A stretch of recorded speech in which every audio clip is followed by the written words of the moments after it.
একটি চাঞ্চল্যকর হত্যাকাণ্ড ছিল।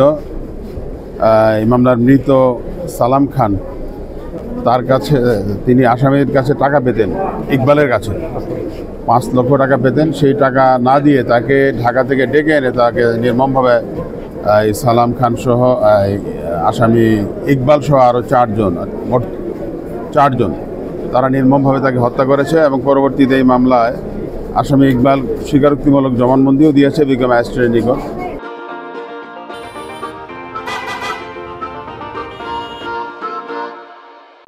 তো বিজ্ঞ দায়রা জজ বাহাদুর যে রায় দিয়েছেন, শুধু দেখা যায় যে আসামি ইকবালকে যাবজ্জীবন কারাদণ্ড দিয়েছেন। তো আমরা রায়ের কপিটা এখনও পাইনি, হাতে পেয়ে পড়ে আমরা দেখব। বাকি যদি দেখা যায় যে আমাদের উচ্চ আদালতে গেলে আমরা আইনগত বেনিফিট পাবো, তাহলে আমরা সেই ধরনের ব্যবস্থা রাষ্ট্রপক্ষ থেকে নিব।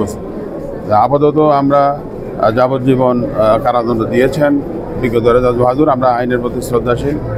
এর মাঝেও আমরা রায়ের কপি উঠে তারপরে আমরা যদি চুলচারা বিশ্লেষণ করে যদি আপিল করার মতো গ্রাউন্ডস থাকে, আমরা অবশ্যই উচ্চ আদালতে আপিল করব বাকি আসামিদের সাজার জন্য। ধন্যবাদ।